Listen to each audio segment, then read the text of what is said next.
Hey guys, it's day 40 of the New Testament in 90 days. Today we're looking at Romans chapters 1 through 3. I'm very excited to go through the book of Romans with you and to share with you the information that's in here.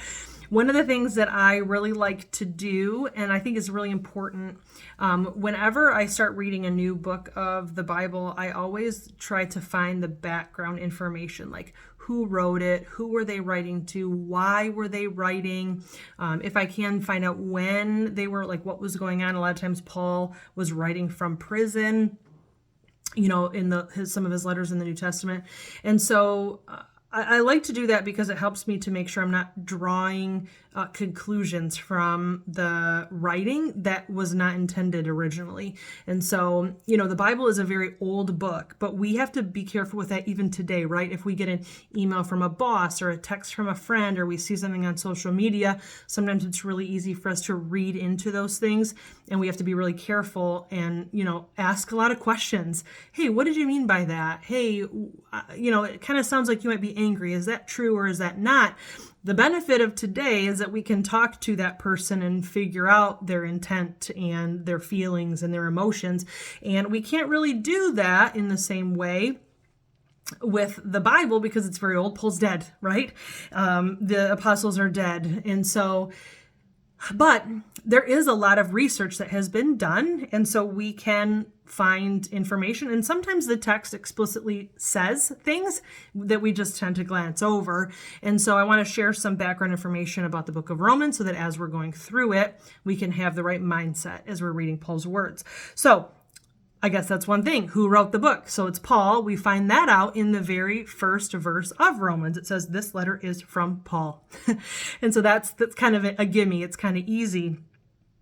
And then, a lot of times Paul kind of starts his letters in the same way. So he said, hey, this is from Paul. I'm writing to you, so-and-so in this region.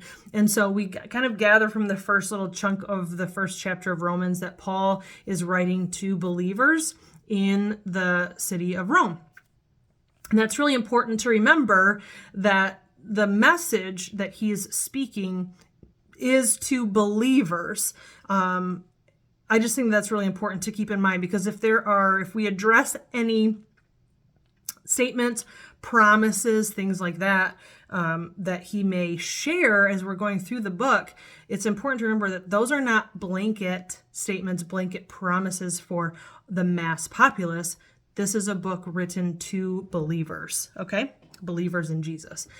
So that's a little bit of the background. Oh, and then the other thing I wanted to share with you, which this is not really said outright at the very beginning, but I did do a little bit of research prior to coming on here, that what was happening in Rome at the time is that there were a bunch of Gentile believers. So remember, Gentiles are just anybody who's not Jewish by lineage, by heritage, by birth.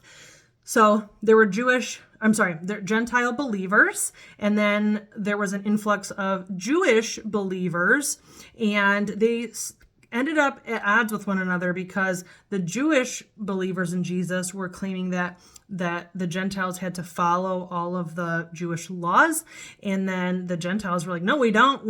All we have to do is believe in Jesus. And so they were kind of at odds with one another. And so one of the reasons why Paul was writing was to address that issue and to remind the believers what all of them, whether Jew or Gentile, could all stand on as their foundation, and so that they could be unified. So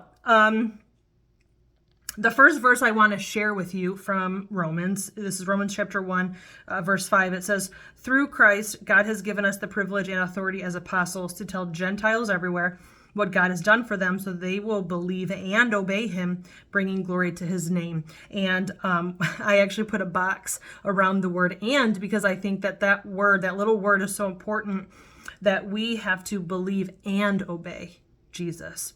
So our salvation, right, is based off of belief. But if we truly believe in Jesus, we truly believe that we are sinners separated from God, and that Jesus' sacrifice fixes that for us, then our response should be obedience. Like that would be an appropriate response.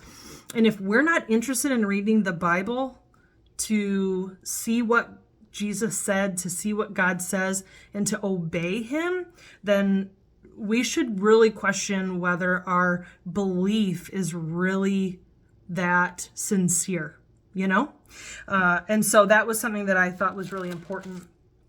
Paul goes on and kind of shares about how even from the beginning of time, we've all wanted to go and do things our own way, and how that has led people to become,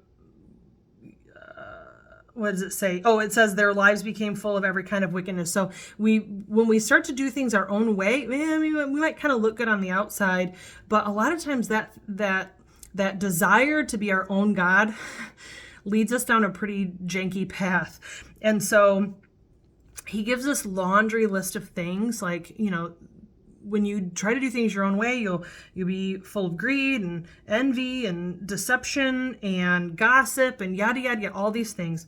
And then I love what he says in the beginning of chapter 2. He says, you may think, remember he's talking to Christians, to believers, you may think you can condemn such people, but you're just as bad and you have no excuse. And so for believers that read this, that should be a challenge and a reminder that our lives should look different than everybody else. Like these types of things, wickedness, envy, murder, quarreling, gossip, all of these things, we should be putting those things to death, because that is not the way of Jesus, right? That's really important. But I wanted to share that because if you aren't a believer in Jesus, and you have encountered a lot of hypocritical Christians, if I were you, I would be really excited to know that things like this were in the Bible, because I feel like it'll give me a better idea of what God is really like, instead of trying to see God through the lens of people. He's not about that. He's not about that hypocritical life, okay? And so I wanted to share that with you. But then, as we move through, Romans, we move on from chapter 2 and we get to chapter 3, and Paul just rapid fires these massive truths about Jesus and how we become right with God. And so I just want to share those with you really quick to end for today. So he says in Romans chapter 3, verse 20, he says, no one can ever be made right with God by doing what the law commands. The law simply shows us how sinful we are. So he's reminding them, okay, yes, you should be obedient, but your obedience does not mend your relationship with God. There's only one way to be made right with God, okay? And the law shows you how sinful you are, shows me how sinful I am. If I try to claim, hey, you know what, I didn't lie today, chalk one up for me. I didn't murder anyone today, chalk one up for me. I'm seeing things wrong. Yeah, maybe I didn't do that today, but how many times have I done it in the past? That's what I need to be looking at. If it says, you shall not lie, and I've lied how many times in my past, then I am a liar. Maybe I didn't lie today, but history, has shown me to be a liar. Like, that's the whole point. The law was given to show us how sinful we are so that we would seek after a solution. Chapter 3 goes on, and Paul says, we are made right with God by placing our faith in Jesus Christ. We're not made right with God by obeying the law. We're made right by putting our faith in Jesus Christ. And this is true for everyone who believes, no matter who we are, no matter our gender, no matter our ethnicity, our socioeconomic status, our GPA, none of that. Everybody it's the same for every single one of us. We're made right with God by placing our faith in Jesus Christ.